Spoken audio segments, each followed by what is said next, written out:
Kilo Charlie 3, November Foxtrot, Mike and Scott Township. Good evening to Chuck, everybody on the net. Merry Christmas, Happy Festivus, no other traffic. This is part 2, guys. Part 2. W3OC.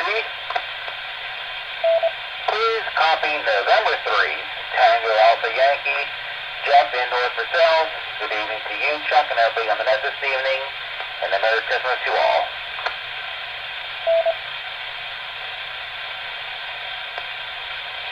Okay, take a standby. Thanks. I got everybody at that time. I got Whiskey 3 Sierra. November 3 Papa Sierra Uniform. Whiskey Uniform 3 Uniform. Kilo Charlie 3 India Radio Golf. Kilo Alpha 3 Kilo Sugar Papa. Kilo 3 Hotel India Radio. Kilo Bravo 3 Kilo Bravo Hotel. Kilo Charlie 3 November Fox. I can't read my writing. November 3 Tango Alpha Yankee. Anybody else, please? W3OC. This is November 3 Juliet Papa. I'll make sure it doesn't die this time, guys. I'll be sure. And Merry Christmas to all.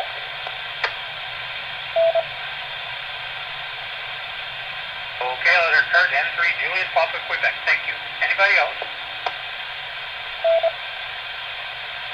W3OC, please copy Kilo Bravo 3 Mike Kilo Mike. Matt Portable Plum. Good evening. Everybody on it, good evening to you, Chuck, and happy holidays.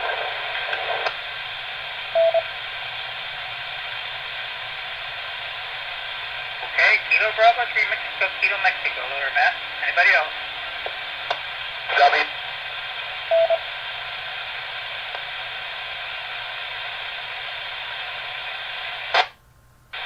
Somebody's trying to break the repeater. Try again.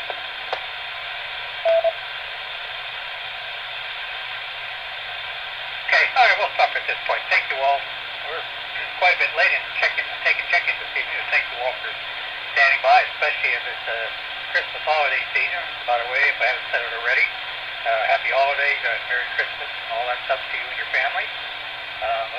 Hope everybody's getting ready for that as best they can, despite this crappy virus stuff that's going around. And what else can I tell you? Hopefully, some year it'll go away. That's what we'd like to see, that's for sure. Okay, some stuff regarding Two Rivers activity. The Two Rivers ARC has its Half the Next Breakfast that's held on the second Saturday of every month at Dodge Cornerstone Diner, 60 Long Run Road in McKeesport, Pennsylvania. We didn't have it this month due to the virus, tightening of virus controls. Hopefully we'll be able to have it next month. It's usually on the second Saturday.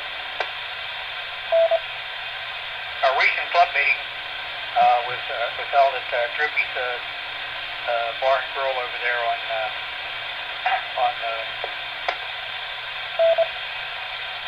Austin Haller Road. That was last week. But we're nice to see the folks who did manage to make it out there for that.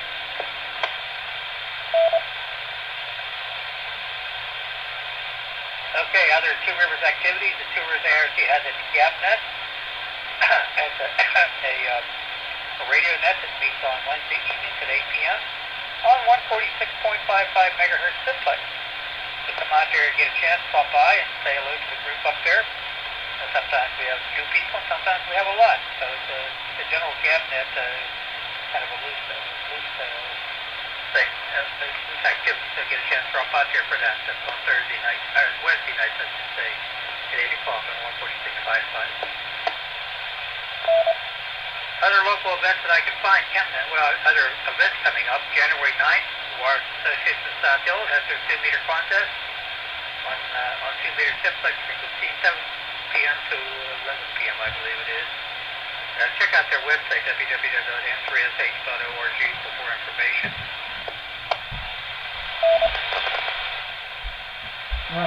I'm watching from the other room. On the HF band, December 20th, today, yes. The ARL Rookie Roundup on the HF band. Also, as the racing announced, January 23rd, Contest University is going to be holding a series of talks on radio propagation. It's called the Radio Propagation Summit. It's on It's free. You have to sign up to gain access to it.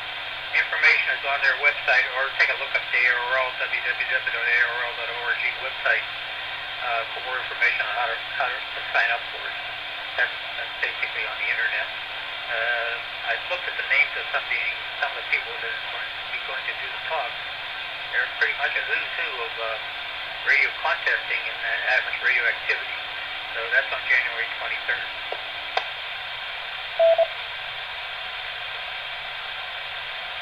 Okay, I don't see anything else I can find here. I did look just out of curiosity the other day to see if there were any hempfest scheduled,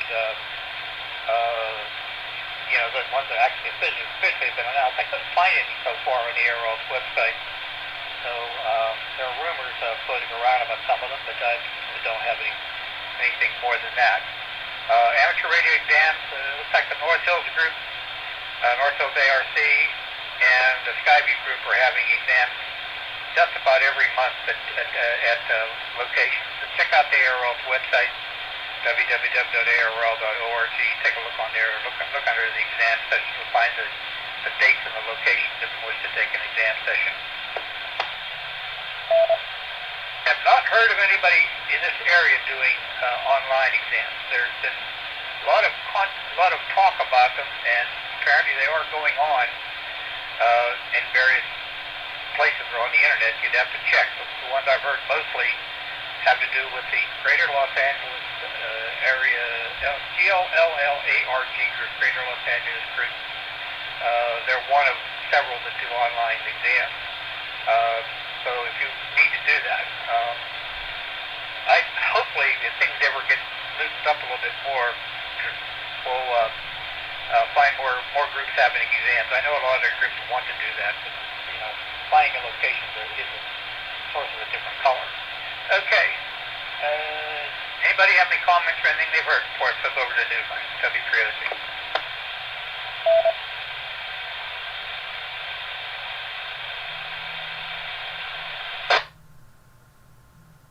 Not heard. Alrighty, let me flip the switch. Let's see what Newsline's got tonight.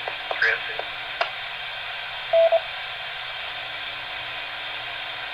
Amateur Radio Newsline report number 2251 with a release date of Friday, December 18, 2020 to follow in 5, 4, 3, 2, 1.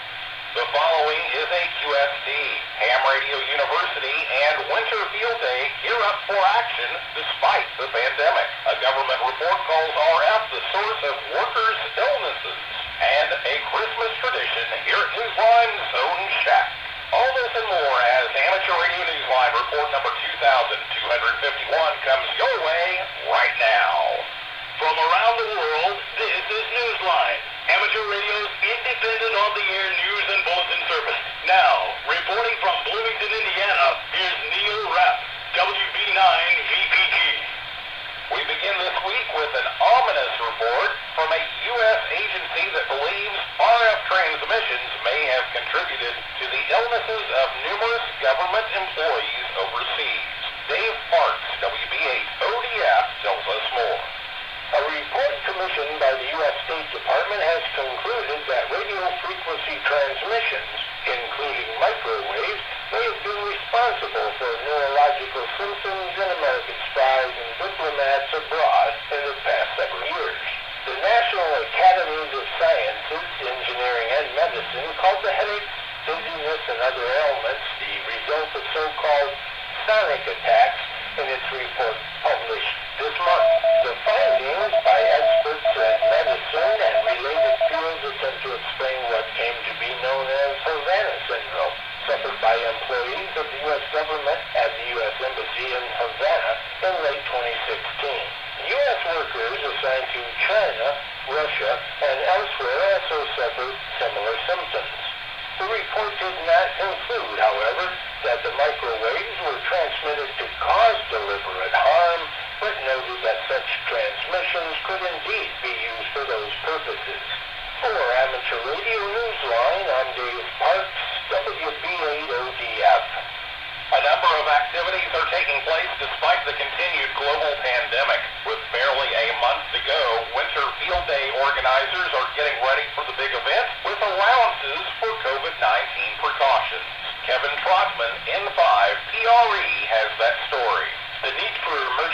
preparedness doesn't drop when the temperatures do.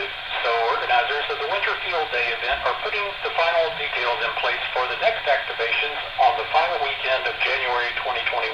They have posted the official rules, noting that there are no basic changes from last year's exercise, with the exception that COVID-19 rules are going to be in effect for clubs and groups. As always, modes that can transmit the exchange without a conversion table are being allowed. For this reason, FTA and FT4 are excluded.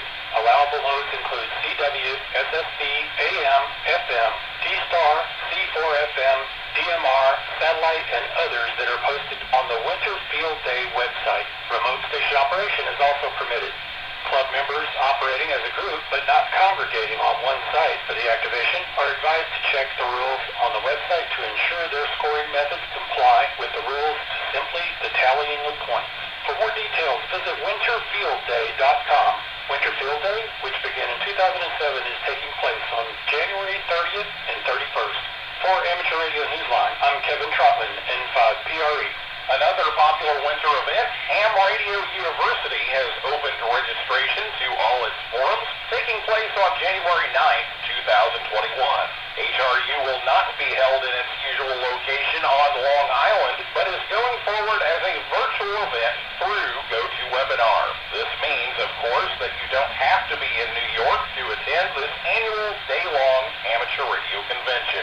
If you are interested in attending, you need to register individually for each of the forums you wish to attend. Each forum's attendance is capped at 500 participants. Details are available at the website, hamradiouniversity.org/forums. That's hamradiouniversity, all one word, .org/forums. Meanwhile, Contest University, which was held as a virtual event in May, has a free virtual propagation summit planned for the 23rd of January. It's being held as a Zoom webinar and runs from 1600 UTC to 2000 UTC, covering such subjects as HF ionospheric propagation, predictions for solar cycle 25, maximizing antenna performance with irregular terrain, and an update on HEMSI activities for the year ahead. To register, visit contestuniversity.com. And don't forget Contest University itself. Registration for that begins on February 1st. If you weren't able to attend the convention of the GQRE Club this past September, there's still time to attend virtually. Jeremy Boot, G4NJH, tells us how.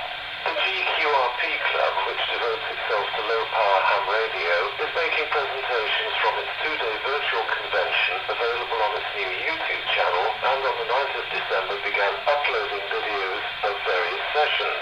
Welcoming visitors to the opening session, Nick Bradley, G4IWO, called the virtual event a first for the QRP community and called the attendance overwhelming. It was a new experience for the club, which was founded in 1979 by the Reverend George Dodds, G3RJV. George became a silent key in March of 2019. The club's call sign is G5LOW. Its virtual convention was the concept of Club Chairman Steve Hartley, G0FUW, who said during the opening session, "I am proud to have been able to do something and see everyone turn out." This was one of the ham radio events to take its activities online during the COVID-19 pandemic. Presentations covered such topics as HF propagation tools, going portable QRP with SDRs, battery technology for QRP use, and the FT4 and FT8 modes. To find the archived presentations from the convention, visit the GQRP Club channel on YouTube. For Amateur Radio Newsline, I'm Jeremy Boot, G4NJH. If you make use of solar energy when doing portable operations, this next story may be a ray of sunshine. Literally. Here's Ed Durant, DD5LP, with the details. An international team headed by scientists has announced the development of a solar cell that has beat the world record for efficiency. The research centre Helmholtz Centrum Berlin said that the development of a perovskite/silicon tandem solar cell has created a 29.15% efficiency, pushing it ahead of the existing maximum of 28%.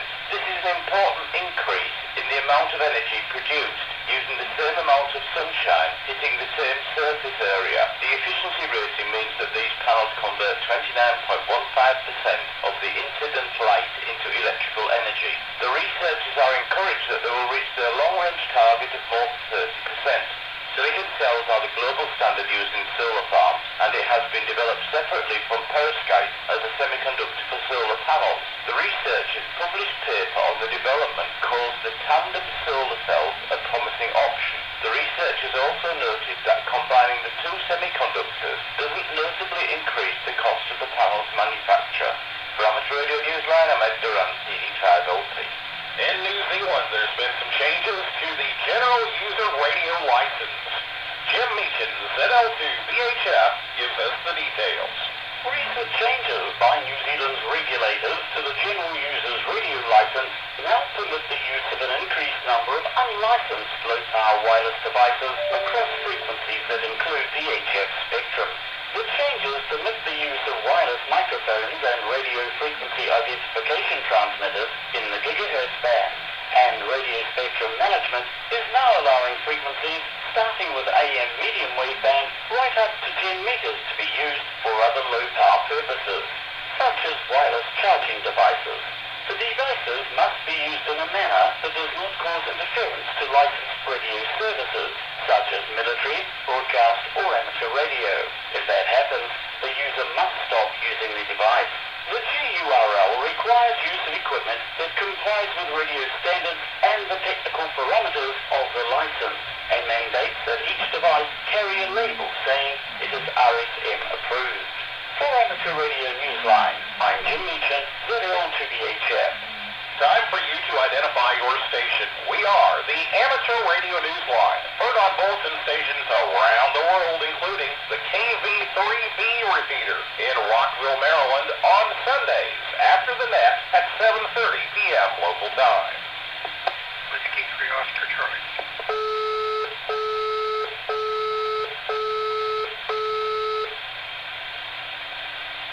A well-known innovator and creator of a low-noise receive mixer known as the H-mode mixer has become a silent key. Jeremy Boot, G4NJH, tells us about him. Colin Horobin, G3SBI, an amateur radio operator known for his development of the H-mode mixer used in many HF radios, died in late November at his home in the UK, 1 month after being diagnosed with cancer. Colin, who was employed by the Daresbury Nuclear Physics Laboratory before retiring, had been a licensed ham since the age of 16. He held his current call sign since 1963. He notes on his profile page on QRZ.com that although he was enthusiastic about operating mobile SSB, his bigger interest was in CW, particularly on the low frequency bands. The board of the Radio Society of Great Britain awarded him the Bennett Prize in 1994 for his innovative contributions to the art of radio. According to the RSGB, his H-mode mixer formed the core of the CDG-2000 high-performance transceiver he co-designed with Dave, GOKBB, and George, G30GQ. That design was recognized with the Ostermeyer Trophy from the RSGB in 2003. For Amateur Radio Newsline, I'm Jeremy Boot, G4NJH. Happy 59th birthday, Oscar 1. Oscar, which stands for Orbiting Satellite Carrying Amateur Radio, became the first ham radio satellite following its launch on December 12, 1961. Its orbit was a brief one, lasting only 22 days, but it was embraced by hams around the world. Though its orbit decayed quickly, more than 570 hams in 28 nations still had time to report their observations to AMSAT's predecessor, known as Project Oscar. A new edition of the International Amateur Radio Union's VHF Handbook has recently been published, and it's downloadable as a PDF. This is version 9 of the handbook, and it is based on the actions taken at the 2020 IARU Region 1 Virtual General Conference. It contains all the decisions made regarding the bands at VHF and higher. The handbook's band plan also shows changes made to the 436 to 438 megahertz range and covers 145 megahertz satellite allocations. You can find the link for downloading the handbook in this newscast's printed script at arnewsline.org.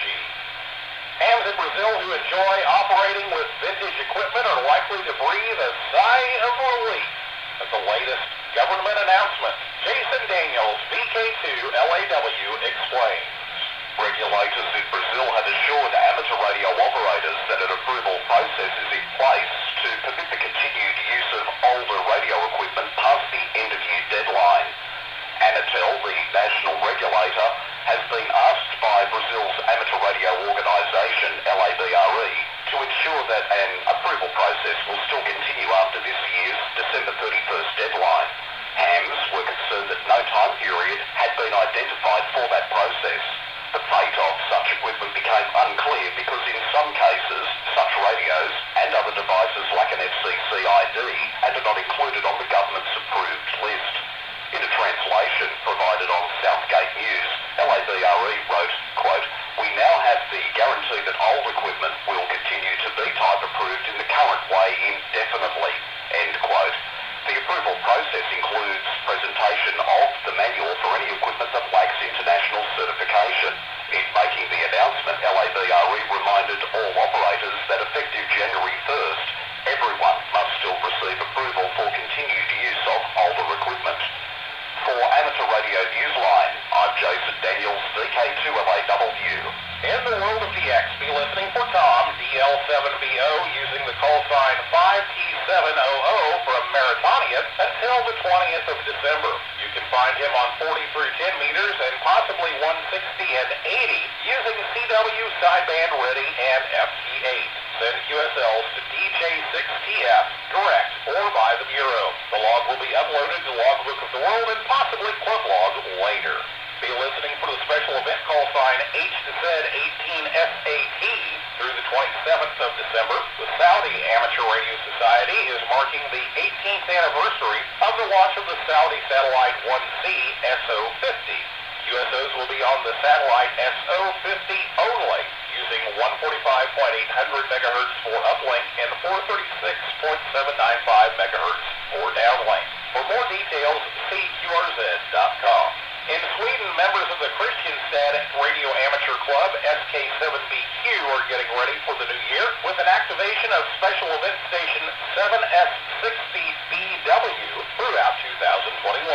This will be to celebrate the 60th anniversary of their radio club, QSL via SM7BHM. Be listening for the special event station HF 2021HY in Poland from December 19th to January 10th to celebrate the new year. Members of the Enigma Club SP2PBM will be operating. Send QSLs to S2PBM by the Bureau, Club Logs OQRS, or via Logbook of the World. We end this newscast with a Newsline holiday tradition, a ham log instead of a Yule log. We again offer this much-loved adaptation of the Clement Clark Moore Classic, as read by Jim Dameron, N8, TMW. 'Twas the night before Christmas, and all through the shack, the rig was turned off and the flight cord lay flat. The antenna rotor had made its last turn. The tubes in the linear had long ceased to burn. I sat there relaxing and took off my specs, preparing to daydream of armchair DX. When suddenly, outside, I heard such a song, I dashed out the door to see what was wrong. The moon shone down brightly and lighted the night. For sure, propagation for the low bands was right. I peered toward the roof where I heard all the racket, and there was some guy in a red fur-trimmed jacket. I stood there, perplexed, in a manner quite giddy. Just who was this stranger? Did it?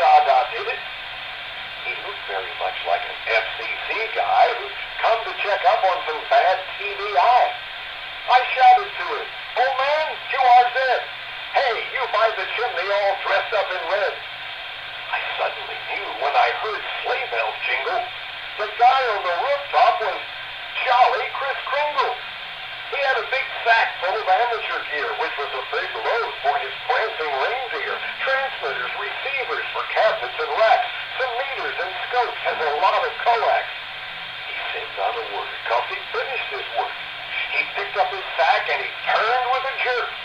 As he leaped to his sleigh, he shouted with glee, and I knew in a moment he'd be QRT. I heard him transmit as he flew o'er the trees, "Merry Christmas to all, and to all Amateur Radio Newsline, I'm Jim Danlin, N8TMW. With thanks to Amateur News Weekly, AMSAT UK, the ARRL, CNN, Contest University, CQ Magazine, David Behar, K7DB, the GQRP Club, Ham Radio University, the New York Times, New Zealand Gazette, Ohio Then DX Newsletter, the Radio Society of Great Britain, Science Magazine, Science Alert, Southgate, Ted Randall's QSO Radio Show, Winterfield Day Association, WTWW Shortwave, and you, our listeners. That's all from the Amateur Radio Newsline. Please send emails to our address at newsline@arnewsline.org. More information is available at Amateur Radio Newsline's only official website at arnewsline.org. For now, with Karen Eve Murray, KD2 GUT at the news desk in New York, and our news team worldwide, I'm Neil Rapp, WB9VPG in Bloomington, Indiana, saying 7-3, and as always, we thank you for listening. Amateur Radio Newsline is copyright 2020, all rights reserved.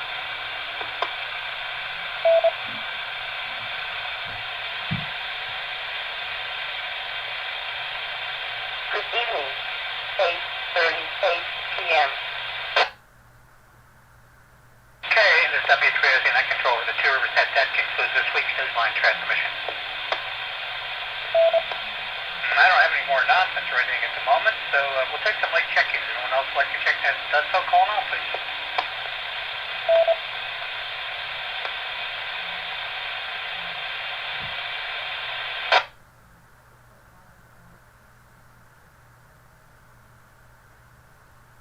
Thank you all.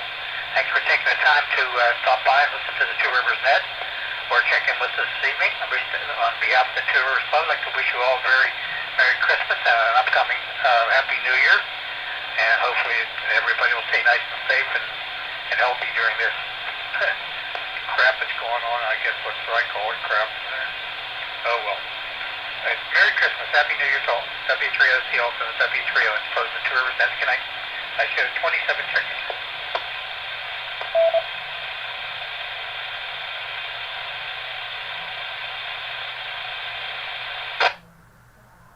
Alrighty, guys. Well, that is going to conclude tonight's live stream. Yeah, that's going to conclude tonight's live stream. And yeah, I definitely had a great birthday today, and I really liked, spending my last minutes on my birthday with the Amateur Radio Net tonight. And yeah, that's it. That's going to be it for tonight's live stream. If you guys enjoyed, please be sure to like, subscribe, and turn on the post notification bell. Subscribe to all my other channels. And yeah, that's it. I will see you all in the next video. Peace.